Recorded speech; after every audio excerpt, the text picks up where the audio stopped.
Good afternoon, guys. Thanks so much for joining us. So excited to have you and hopefully provide some helpful tips and feedback here. So as promised, we got some great feedback from manager. Well, I guess let me back up. So Matt from Apt, again, excited to have you. And I've got my awesome partner and amazing co-presenter, Winnie Jaga Smith. Hi, everybody. Again, we're with Apt, not APT. A lot of people get that confused. Lowercase p and t, right? Yeah. So let's just lay that down. So also, we're not really social distancing. It just felt better on two screens. Yeah. But Well, they do say parties less of 10. and they say you can be with your family, and I consider you family. Yeah, we're fam. We're work fam. So. We won't be going out for the next 14 days, I promise. No, so bring us groceries. We're trapped here in the office. Again, thank you guys so much for joining us. Obviously, a very new and interesting and quite frankly scary situation on our hands for a lot of people. A lot of people have already lost jobs, jobs that they never thought would be in jeopardy. Software developers and nurses looking for work, doctors looking for work. Just unreal. It really, really is. And so we want to help those people. There's also a lot of people we've talked to in the last few weeks that are on pins and needles hoping they don't get laid off, right? So companies sounds good right now, but you know, if this continues, there may be more people looking. Unfortunately. And so I think the other thing, the obvious thing to point out is the market has shifted. We've just gone from the last several years, a candidates market where there were way more positions than talent. And it didn't really matter what you sent over. If you were living, breathing specimen and said you could do the job, they'd at least give you a shot. Yeah. To now we're going to be competing with multiple candidates, multiple talented. The amount of people I've talked to that I never thought would be laid off this last few weeks. It's crazy. It's very, very crazy. But so that's why we're here. Right. We want to help y'all have that competitive advantage. Exactly. It starts opening back up, which it will. There's hope. It's coming sooner than later, hopefully. Can't wait. The cool thing, and I will add this too, a lot of our clients adapted very quickly to the remote work option, including onboarding. Because a lot of people were resistant. Right. But now they're learning, oh, okay, new way of life. And so don't be afraid, you know, if you're worried about what's going to happen, if you were looking for a career change and now you feel stuck again because of the uncertainty, there are companies that are onboarding and having folks work remote and doing training remotely now. And they're doing it well. I'm sure there are companies out there struggling with the same thing, but we've got a lot of great clients, and I know a lot of other companies that we don't even work with that are figuring this out. Yeah. So, and industries that aren't being impacted as much. So there's hope there. Essential worker is a new vocabulary term, the word of the day, right, or the phrase of the day. I feel like I feel like I am. You're essential to me. Thank you. Josh loves you too. Yeah. Josh is our husband. That Josh. Ben, Mary Ashley, that's the rest of that. Brenda, Laura. We're all, we hope we're essential to you, right? So without further ado, we promise you manager feedback, right? And I think that's the big thing because there are, you know, the resume critiques. We can tell you your resume needs to be reworked. We can tell you your LinkedIn profile pic needs to be updated. Yeah, but we're not ultimately making the decision. We're making the matches. We're plugging in people on projects, but there's usually someone at our end client who's making the hiring decision. And their feedback to us and obviously to you is what matters. It does. So we're going to talk about manager feedback. We're going to talk about a couple other things too. What else are we going to talk about? Resumes, how to stand out there, as well as your LinkedIn profile. Right. Because at the end of the day, those are still the two most powerful forms of media to get in front of a hiring manager. Exactly. We're definitely not going to happy hours and meet and greets right now. No. So unless they're virtual. Have you done a Zoom happy hour yet? I haven't done one. So somebody on the team at Apt suggested it. Yeah. We haven't done it yet. So maybe we should do it as a company. I mean, I'm typically doing a happy hour. So you might as well so I might as well hang out with people I know, right? So, all right, so let's jump right in. We don't want to take all day here. So positive feedback first. We asked managers what stood out to them positively on a resume. And I want to highlight one, Winnie. I'm sure you want to highlight one. And we'll have this presentation for you guys afterwards. But one that really kind of caught me off guard, I think there's a lot of obvious things here that maybe we do or don't do well. Yeah. But one of the managers wanted to see not only technical skills or what he referred to as hard skills, but he wanted to see the soft skills represented on a resume. And it caught me off guard a little bit. And Winnie, I asked you, how do you represent your soft skills on a resume? Yeah, I mean, list them out on the resume, but I think the important thing to remember there is being able to present it well by giving examples during the interview. So that's your time to shine. So if you're a good communicator and you put that on your resume, you better communicate well during the interview. If you say you're a team player, give examples of how you're a good team player and how you cause the team to be successful. So don't bite off more than you can chew. Yeah. If it's on that resume, you better be able to speak to it. Don't oversell yourself. But so putting your soft skills and where you think your personality will add to that specific job is important. It is. And I would add, ask your friends and your teammates, because sometimes we have a skewed view of ourselves, It's a whether great good or point. bad. So It's a really good point. Yeah. And then maybe do the happy hour. yeah. Or do it during that. Right. So you don't get offended. What else stood out to you on here? Anything that jumped out at you? Yeah, I love the proof statements because I don't see that enough. Tell me about that. So making sure, speaking to your actual experience and what you did to contribute to the company itself. So, and using specific metrics and data, which I love, which I don't see people doing. I think because they don't remember. So a good tip there is, as you accomplish things throughout your career, write it down. Keep a journal so you can look back at your accomplishments specifically. That's good. But the reality is we probably won't do that, right? So when we talk about metrics, what kind of metrics, what do you think is important? Because metrics mean numbers, Correct. right? So data wise, what do you, I worked there 2 years. Is that a good metric? No. So if you're in sales, hey, I brought in $1 million of revenue for my company last year. Or I grew my team, our team sales 300% year over year. So delivering projects on time, or, Delivering projects on time. 90 days early. Yeah. So specific things you did to perform at that last job. Customer feedback went up 10%. More Positive important action. than I was a valuable asset to the SDLC. So vague. What Right. does that even mean? Who knows? We read it a lot though, don't we? Yes, it's just so frustrating. It's crazy. So be specific. Speak Yeah. to your specific skill set, but also provide data, which is, I love that too. Now that I understand what it meant, I struggled with it. It's just being you honest. serious? You're It's smarter okay. than me. Thank you for being transparent. So on the positives, obviously, wanted to show you a sample. And again, we can critique resumes all day. I think there's some valuable points to show here. And I think we should have, this is a resume we both like, Yeah. right? And I just realized that some of it is cut off. So for What's that- computer science? It's technology at its finest. Sorry, guys. If you have any questions on what technical skills or professional experience are, feel free to message us that is below. so funny. Sorry, that's Wow. my fault. But so clear and concise. Obviously listed.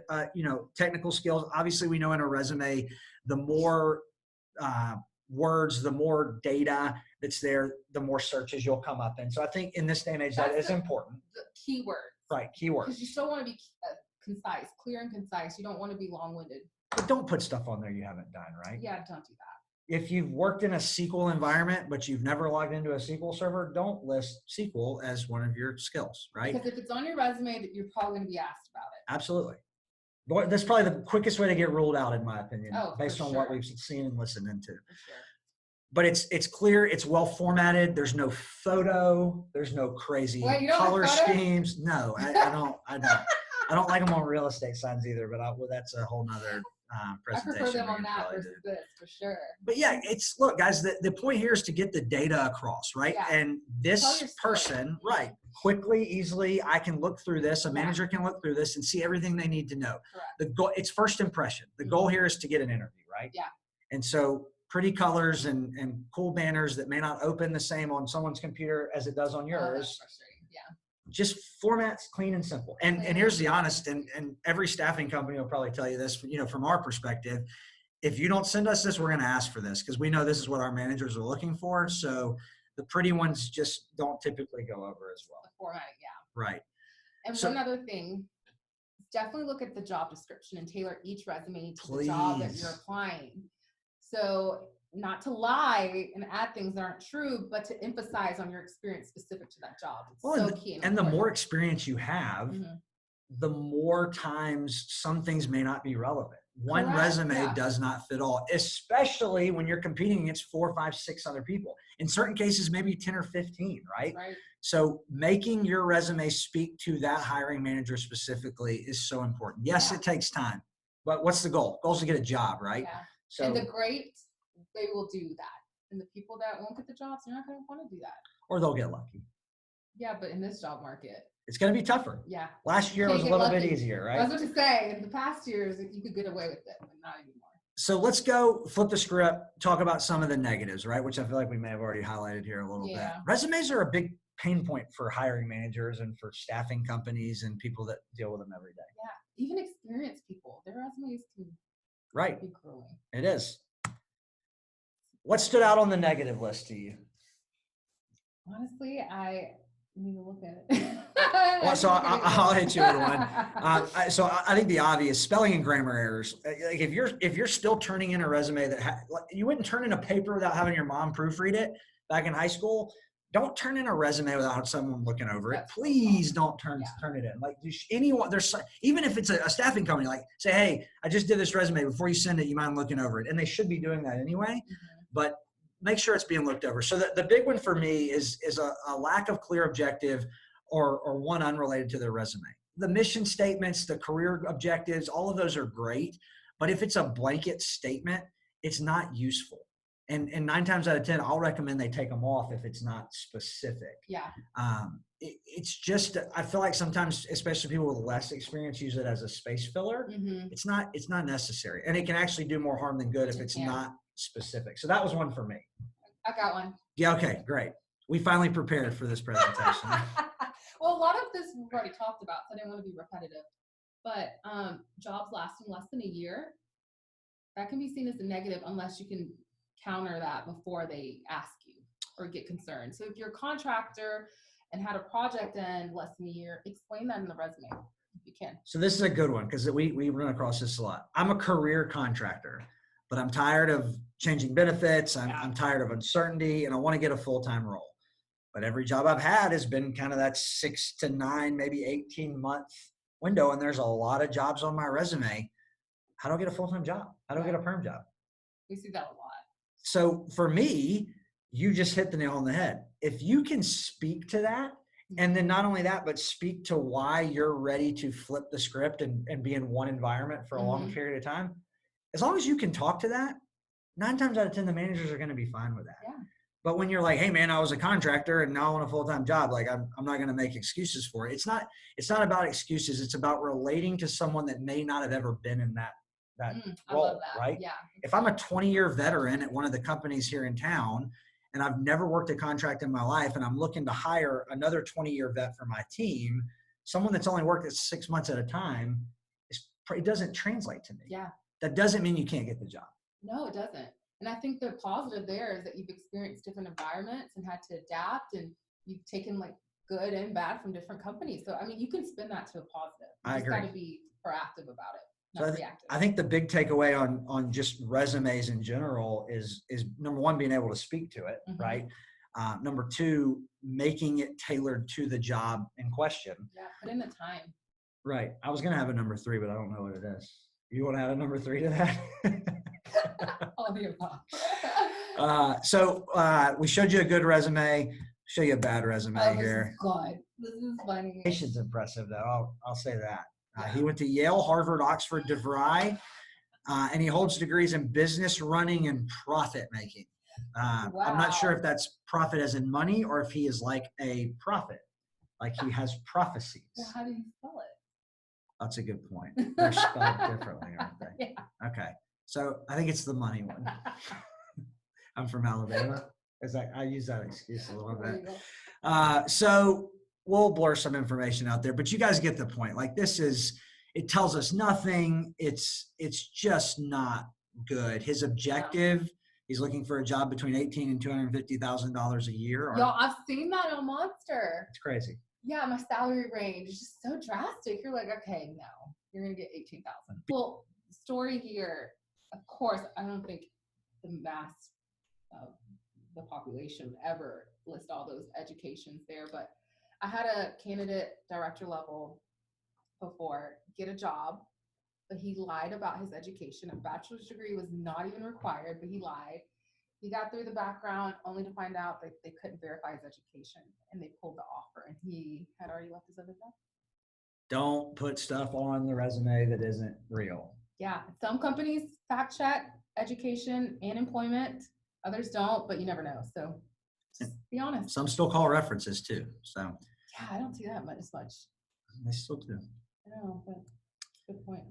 So there's a bad sample of a resume, which hopefully we can figure out how to edit after the fact and blur this. Facts to Kinko's. I mean, I love that. But yeah, this is Pretty special. This must be from the 90s too, as well. Yeah. So we said we were going to talk about some other things. So some more manager feedback, right? I think the biggest point here, other than to point out that, we could make this pie chart show where a lot of companies use staffing companies, which was not the point. People are getting their resumes and their connections from multiple places. Yeah. So I'm going to put you on the spot again. If you had one thing to take away from this chart, what would it be? Referrals are important. So referrals, meaning, so when you say referrals, like having people that are willing to put you in front of hiring managers? Yes. I mean, I think we underestimate that nowadays. Well, we see it all the time. From our perspective, we get beat. If we're being out, like we're trying to put someone to work and an internal referrals. Through how we get candidates is through. Well, that's a true thing too. We build our network, but on the other side, our managers find a great talent, from someone on their team that knows someone on their team. Yeah. So to me, that goes into networking, right? And obviously tough to do right now, but there are still meetups, there are still virtual groups that are happening right now. And let's be honest, even if you're working, there's probably 5 people I know right now in all industries that feel busier than they were before. Yeah. Most people have some downtime. And if you have a wife and kids or a husband and kids or family you're dealing with, obviously, hopefully that's taken up a lot of that time too. But use some of this time to better yourself. Find some groups that are doing virtual meetups. Networking is important. So important. I mean, it really is, right? So you can see internal HR is about a little over 1/3 of the candidates. Again, to tout the staffing role a little bit. I'm such a sales guy, but a lot of times internal HR is getting their candidates from us. Yeah. So that, from a staffing perspective, the 25% in red, and then obviously some of the green is from staffing too. Don't be afraid to work with companies like ours. I would say don't work with all of them because there's some of them that I wouldn't want to work with either. But don't be afraid to. Those are the people that have given us bad reputation. Right, it is. Also, don't be afraid to work with more than one. If they're good, upstanding, honest staffing companies, number one, they're going to be working with clients that we're not working with. And number two, they may just have a higher priority on a position than we do, even if we're both working on it. So your job is to get a job in this scenario. It's not to be my buddy or friend. Don't be double submitted. Be honest. If you are already submitted. Sure. But that being said, have relationships with multiple staff. Right. But I think the goal here is to point out it's not just one avenue. If you're just submitting on a corporate website, quite frankly, good luck. I mean, I think that's probably where a lot of resumes go, but they don't get reviewed sometimes. Correct. Yeah. One recruiter, 15 positions. It's tough for a corporate recruiter for sure. But spread your wings and hedge your and hedge your bets. Right? You can't just do it one way, for sure. What's next on this slide? Oh, this is good. Well, social media. I'm surprised it's this low, in all honesty. Me too. How is it not 100%? I think someone's being dishonest. We're going to go back and see if we can figure out what managers are lying here. But we've come across people that don't have LinkedIn, or they have inactive LinkedIn, like not updated. And so maybe that's where the managers are coming from here. They're not going to. I think the question was intended, if there's LinkedIn, do you look at it? Yeah. Because I would say it's 100% yes. But here it's 3 out of 4. Sorry, I'm getting ahead of myself.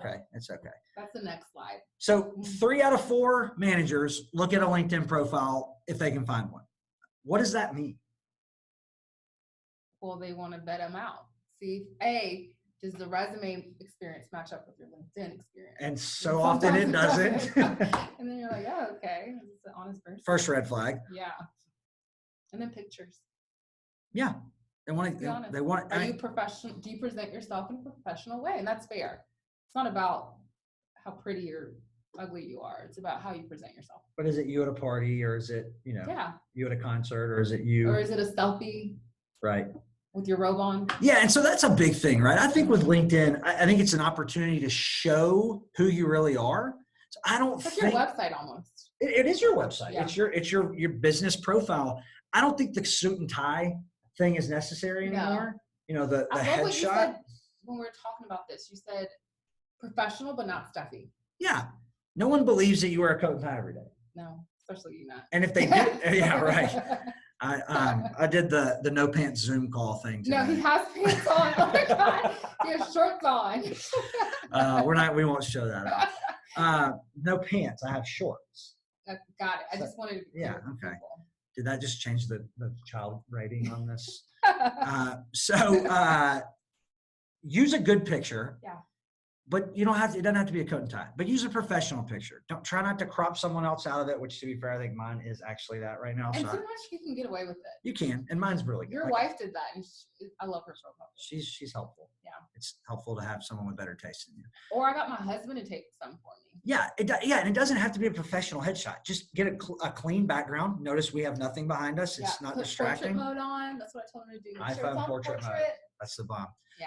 Bottom line is they're looking at the LinkedIn profile, guys. So if it doesn't match the resume, number one, red flag. If the picture's unprofessional, number two, red flag. If you have certifications and they're expired, who cares? Put them on there. I talked to a guy the other day. Really? I was trying to hire a CCNA. So for people that aren't technical, that's a Cisco certification. Has to have a CCNA for the position. Called a guy, didn't have it listed on his profile, called him anyway. And first question I asked him was, do you have a CCNA? He said, yeah, absolutely I do. So why isn't it on your profile? Oh, it's expired. And technically, doesn't he not have it? You have taken the test and completed it. A lot of those certifications, while they're required to renew, coming from a technical world my entire life, that is still important to me. And the hiring manager is still going to see that. Now, look, if you can stay current, that's fine. But if you're in a job that doesn't have professional education credits and isn't helping pay for some of those tests are expensive. That's a good point. So showing you've completed it once is better than not at all. Yeah. So maybe that's a personal opinion, but we should have included that in the survey. I should have. Next time. Next week? No. What else do we have to do, right? All right. So to what Winnie was alluding to earlier, do you see LinkedIn as a requirement or a must-have to consider them? So 3 out of 4 say they look at them. All of them say you don't have to have it. Requirement. And I would agree with them. I don't think LinkedIn is a requirement for any position. But if 3 out of 4 managers are looking at them, if they're included, it's one more opportunity to put your best foot forward before an interview. Why wouldn't in 2020 you have a LinkedIn profile? There's no excuse. Especially if you have other social media. Now, if you are completely anti-social media, we can talk through that, right? But if you are active on the internet, LinkedIn is super easy to set up. So easy. Just do it. Hashtag Nike. Yeah. I think that and there's more benefits than I can think of any negatives. Right. So sure, they're not requiring it, but let's go back to that last slide. They're all looking at it. So use your best judgment there. Guys, we've reached the end of our show. Are y'all still there? Are you asleep? So we decided we had a lot of people that wanted to participate. We didn't want to get too bogged down in the questions. We probably went longer than we were supposed to anyway. We're going to post this on YouTube. We'll send the link out to everyone. We'll include the slideshow. We want you to ask questions there. We want to get a conversation going there. We may share some of those. Winnie and I are actually hoping that this turns into a paid gig. Yeah, who's going to pay us? So the more questions you ask, the more chance we have of getting picked up. Now, it might be Barstool that picks us up and not like one of the news outlets. Yeah, oh, that'd be cool. Yeah. Or Bullhorn. Hey, Bullhorn. We'll take your money. You guys do podcasts or something? Is this thing on? Guys, thank you so much for joining us. Hopefully that was worth your while. If you have questions, comments, concerns, if we said something you disagreed with, comment. We'd love to discuss it. At the end of the day, our goal is to help you get a job. And again, the script has flipped. Another rhyme. Look at you. I did good. He used to rap. I still can for the right amount of money. The job market's changed just in the last few weeks. We all know it. So we want you to put your best foot forward. And if we can help, we're here to help, right? I'm definitely here. Winnie, we did good. I'm excited. Let's roll the credits. Guys, have a great day. Thanks so much for joining us. We look forward to talking and continuing this conversation. Thanks. Bye.